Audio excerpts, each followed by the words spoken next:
So guys, kumusta po kayo? Yan. So, nasa labas po tayo ngayon dahil naghatid ko ako sa aking anak. But anyway, so naisipan ko pong mag-vlog ngayon because I just want to address ito pong very common issue. Actually, ito pong issue na to for me, it's not a problem. Kasi bagamat problema po ang tingin ko ng iba rito, so kasi po nga hindi nila naintindihan yung pinasok nila. Ano pong tinutukoy ko rito? So ang tinutukoy ko po rito, yung tinatawag po nating subscription dito po sa LiveGood. Okay? So today ay katapusan na naman po ng buwan. Ngayon po ay February 29. Ito po yung last day natin, then cut off na o pinaka-cut off natin. Then bukas ay panibagong buwan na naman. Ibig sabihin mag-update na po yung ating matrix structure.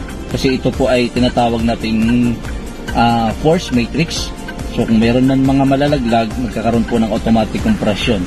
Yan, mawala yung tao na mga bumibitaw at mayroong aakyat. So sa amin, for me at sa ibang mga leaders po, ay hindi po ito bago and it's very common. Kahit saan naman pong subscription o club membership, ay meron po talagang mga hindi na po nagre-renew ng kanilang subscription.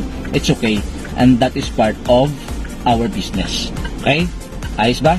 So ngayon, meron po kasi mga nagtatanong sa akin regarding dito sa subscription at meron din po ako mga nababasa. No? So ito po yung mga questions sa akin ng ibang mga leaders.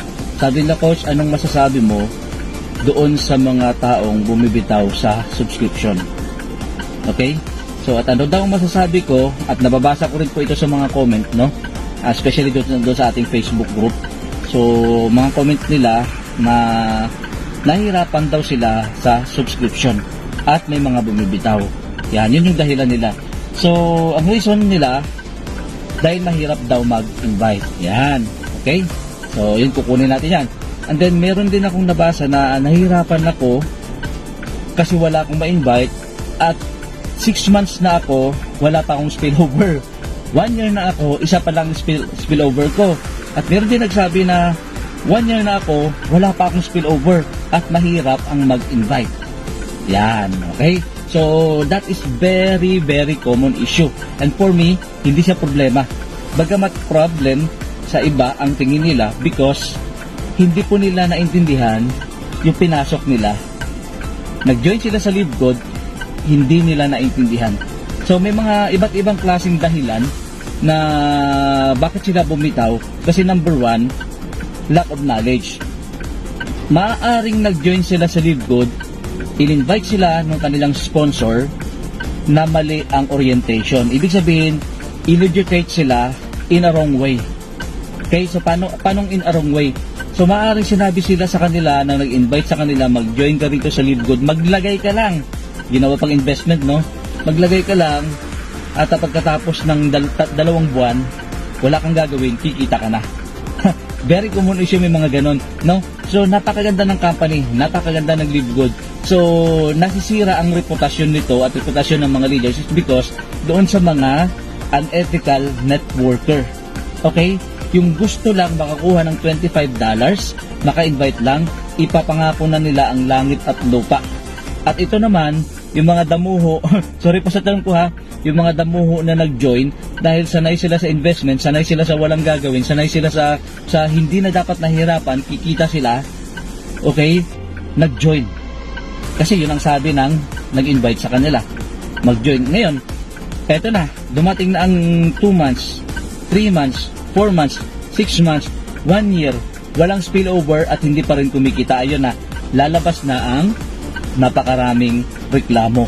At sasabihin nyo lang, hindi totoo si LiveGood, hindi totoo yung kumpanya, hindi totoo yung spillover. O, diba? Iba-iba na yung mga sinasabi nila. Pero hindi talaga nila sobrang inintindi at inunawa yung compensation plan ni LiveGood. That's why bumibitaw sila. Okay? So, ito po yung masasabi ko dyan, no? Ikaw, makinig ka sa akin. Kung napapanood mo yung video to, nahihirapan ka mag-subscribe, ilang buwan ka na, sabihin mong 6 months, 1 year, isa pa lang spillover mo, o di kaya wala ka pang spillover. yung hinaing mo na hanggang ngayon hindi ka kumikita, subscribe ka ng subscribe, ng subscribe, ng subscribe. At meron din naman, nagre-reklamo na wala pa siyang kinikita, kahit isang taon na siya, pero ang katotohanan nun, bumitaw siya sa kanyang subscription, hindi ka talaga kikita. Kasi bumitaw ka na. Okay? So ito po yung masasabi ko sa mga ganong nag-join na hindi na unawaan at hindi naintindihan yung pinasok nila. Okay? Tanungin kita. Okay? So ngayon, ilang taon ka na bang nagbabayad ng Netflix mo? 1, 2, 3 years nagbabayad ka sa Netflix mo? Tanong ko sa iyo, nahirapan ka ba? Di ba hindi? Okay? So there are some of you, no, na 10 taon, okay, or dekada na nagbabayad ng inyong PLDT, ng inyong Converge, okay, o any internet provider sa bahay ninyo. Okay, magkano ang monthly niyan? Yung sa akin po, 1699 binabayaran ko sa PLDT. Okay? Tapos yung iba naman, kung walang PLDT sa bahay, kung walang internet sa bahay, aminin mo man o hindi, nagpapaload ka. Para magkaroon ka lang ng data, makapag-Facebook ka, makapag-Messenger ka, makapanood ka sa YouTube. Nag-spend time ka sa panonood mo dyan. Alright? Ang tanong, nahirapan ka ba? Di ba hindi? Okay? Ano pa? Doon po sa mga empleyado, okay? Ako po naging empleyado ako for more than 25 years, okay? Many of you, no, na nag-join sa LiveGood na hanggang ngayon ay empleyado pa dito sa Pilipinas, okay? Or maging OFW. Di ba? Pagtanggap natin ng sweldo, hindi naman tayo nagrereklamo, kinaltasan ka na ng SSS, di ba? Kinaltasan ka na ng Pag-ibig, ng PhilHealth, GSIS. Okay, minsan may tax pack, medyo maganda-ganda sweldo mo. At kung ano-ano pang mga deduction. Ang tanong, nahirapan ka ba? Di ba wala ka namang choice, hindi ka naman makareklamo. Di ba okay lang. Tumanggap ka pa rin naman ng sweldo. Okay? So, ito pa. Baka kasi hindi natin nare-realize to eh. Nagbabayad tayo ng Meralco natin. Di ba? Ng Maynila or kung ano mang tubig provider po ninyo. Di ba? Ginagapang mo yon, tinitiis mo, ginagawa mo ng paraan na makabayad, sinusurvive mo, or kung nangungupahan ka, ilang taon ka nang nangungupahan, nagbabayad ka rin. Oh, bakit ko po ito sinasabi, no? Yung mga ganitong bagay. Ibig sabihin, lahat ng bagay po, no, ng mga obligasyon natin ay nagagawa natin ng paraan. Okay? Itong mga club membership or subscription na kumpanya na akin po mga nabanggit, pera lang po sa nagre-rent sa bahay. Okay, pero parang gano'n na rin eh. Yung nagre-rent sa bahay kasi nakatira ka doon, yun ang servisyo na kukuha mo, kinakailangan mo magbayad. Kasi otherwise, pag hindi ka nakabayad, palayasin ka. Di ba gano'n lang din yun? Di ba? So, lahat tayo na hindi natin namamalayan ay nasa membership o nasa club membership. Pero hindi tayo nagre-reklamo. Di ba? Tuloy-tuloy tayo. Tapos, here's the catch, no? Nahirapan tayo kasi hindi tayo nakaka-invite. Totoo yun, mahirapan ka talaga kapag hindi ka nag-invite kasi walang income na papasok sa'yo. And tapos iisipin mo na bayad ka ng bayad, pero wala ka naman nakukuhang kapalit. Di ba? Guys, number one reason why you need to become a member of LiveGood is because para makapagbenepisyo ka o makapasok ka sa club membership. Okay? O makakuha ka ng benefits. Ano yon? Makabili ka ng murang produkto. Kaya lang hindi mo napapakinabangan yung benefits mo, yung pribilehiyo mo as a member kasi hindi ka naman bumibili. Okay? Sa pagbili mo pa lang ng product, pwede ka nang kumita eh. Di ba? Anong tinutukoy ko? Kasi mura yung produkto. Okay? So, ibig sabihin yan, yung nadi-discount mo, that's your earning. Nadi-discount mo. Okay? Kasi nga, mura yung product. Yan yung number one reason. Kaya nga, kung babalikan mo, kung naunawaan mo rin, yung mission ng company natin, ha? Yung the mission of the company, okay? Anong mission ng LiveGood? To help people get healthy and stay healthy without having to spend a fortune to do it. Kaya lang yung thinking po kasi natin is paano kumita. Wala pong masama doon. Okay? Kaya nga tayo nandito para gusto natin at kumita at the same time makakuha ng benefits dito sa LiveGood. Okay? So yun. Pero ito yung matindi, no? So, hindi sila nagrereklamo sa kanilang Netflix na binabayaran nila ng 2 years na, 3 years na, okay, sa Netflix. Nag-i-enjoy sila sa panonood o di kaya sa kanilang internet, nagbabayad sila At yung kanilang tawag yan, SIM card, pinapaloadan nila para lang makapag-internet. Di ba? Yung data. Hindi sila nagreklamo. Hindi sila nahihirapan. Pero ito malupit. May dumating na isang small time kitaan na barya-barya na mabilis kumita. Ibang platform. Okay? Napresentahan, nasharean. Abay, nag-join. Walang pangbayad ng 580 pesos or 600 pesos na subscription monthly dito sa LiveGood, pero nag-join. Magkano? 5,000 pesos, 10,000 pesos, $100 or $200. Kaya niyang gumawa ng paraan para lang mag-join doon. O di ba matindi? Malupit. At ito pa malupit. Ang sabi niya, nahihirapan siyang mag-subscribe kasi hindi naman siya nakaka-invite. Wala siyang na-invite, walang nag-join sa kanya. Pero nang napresentahan, gumawa ng paraan, nangungutang pa nga siguro yung iba, okay, $100, $200 para na maka-join lang doon sa platform na yon, okay, nag-invite din. Kung akala ko ba nahihirapan ka mag-invite? Pero bakit nung na-invite ka sa platform na to, ang bilis mo makukuha ng maraming tao at ang target market mo, yung kasamahan mo sa LiveGood. O di ba? Yung mga nasa GC. Anong klaseng leader ka? Di ba?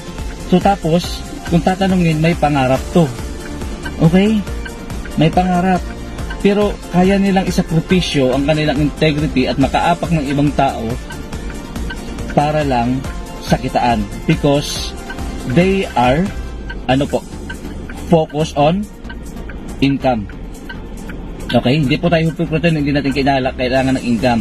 Don't get me wrong. Ibig sabihin, yung motives mo, okay, is not to grow as a person or is not leadership, kundi ang motives mo ay what? Bahala na si Batman, bahala ng iba, ang importante kumita ako. Yan.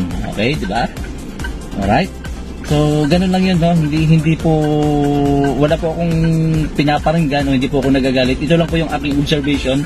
Ito lang po kasi yung aking nakikita, nababasa at mga tinatanong sa akin. At alam nyo po ba, alam nyo ha, sa mga leaders dyan, no, na hindi po ako against, no? Baka isipin nyo against ako at baka isipin nyo na kinukontrol ko mga tao ko. No way. Umalis man kayo sa team ko, who cares? Kaya kong bubuo ulit. Okay? Kumbaga, buntot ko, hila ko, kahit saan ako pumunta. Nakuha ko yung aking first million, that was 2021, at nagawa ko ulit at magagawa ko ulit kahit layasan man ako ng maraming tao. Okay? Wala sa akin yon. So kasi bakit alam ko na yung secret formula how to become successful here in network marketing. Kasi kahit tubaran mo man ako, tanggalin mo man lahat yon, kaya kong bumalik kung anong nawala sa akin. O diba? So ganun lang yun, no? Kasi baka isipin natin na kinukontrol kayo, baka isipin nyo na pinipigilan kayo. Okay, wala pong pipigil sa inyo, pera nyo yan. Pera nyo yan, mas kamang kayo, bahala kayo, sa inyo po yan. Kaya yung sa amin lang naman ay isang paalala, ay isa pong reminders na mas kam kayo. Kasi galing kami dyan, guys, galing ako dyan. Okay, 2 years namin tinrabaho at meron pa kami iba't ibang platform. So, hindi lahat nagtagal. So, baka isipin mo lang, sabihin mo sa akin, iba to. Ayun din sinabi ko dati, iba to. Diba, ganyan lang yun. Pero ano nangyari? Nagsara. At muntik pa masira yung ating reputasyon bilang isang tao at bilang isang leader. So, mabuti na lang at meron talagang malulawak na pangunawa na may mga ilang leaders po na sumama sa akin at naniwala pa rin sa akin even up to now. So, yun lang po ang aking yung aking binabanggit ngayon, yung aking sinasabi ngayon, it's all about the subscription kasi hindi po kasi naunawaan ng karamihan yung kanilang pinasok. Meron lang po mga dahilan, mga simpleng dahilan bakit sila nag-join. Una, mali ang orientation sa kanila. Pina-join sila at mali ang tinuro sa kanila nung nag-join sa kanila. They think ito ay kikita ka kahit wala kang gagawin. At ito naman ang mga nag-join, hindi nila inalam, hindi nila inaral. Naniwala lang sila doon sa mga taong nag-invite sa kanila at mali yung paliwanag. Pagkatapos nung hindi sila kumita, sisisihin nila si LiveGood. Yan, o diba? So, ganun po yung karamihan. So, wala pong mahirap sa taong may pangarap, guys. No, I challenge everyone. No? So, mag-create ka lang po ng sense of urgency sa buhay mo. Kasi kapag meron ka pong tinatawag na sense of urgency, buhay at kamatayan ang mangyari, na emergency sa pamilya, kinakailangan ng pera, may na-accident o whatever, di ba gumagawa ka rin naman ng paraan? Mapuputulan ka na, gagawa ka ng paraan, mangungutang ka, o ano man gagawin mo. O tapos palalayasin na kayo sa bahay mo, bahay nyo, gagawa ka rin ng paraan para lang makabayad. Ibig sabihin po, lagi pong may rason. Urgency po yan. Pero why not na ngayon pa lang mag-create na po tayo na tinatawag nating urgency ngayon para dumating yung panahon na it's urgent, hindi na tayo mahihirapan. Kasi bakit meron ka na? Diba? So guys, kung nakikita nyo lang yung nakikita namin dito sa Live Good, the next 2 to 3 years, 4 years, 5 years, 10 years, I'm telling you, you will never be the same again. Kung nangyari sa amin ito sa loob lamang po ng short period of time, sa akin po 10 months, nakuha ko ng lahat ng to. Okay? So nagkaroon po ako ng bagong kotse, walang utang, top of the line, Gilio Cabango Urban Plus. Nagkaroon po ako ng motor na pinangarap ko, yung X-Max 300, okay, na Yamaha. Cash ko nabili yun.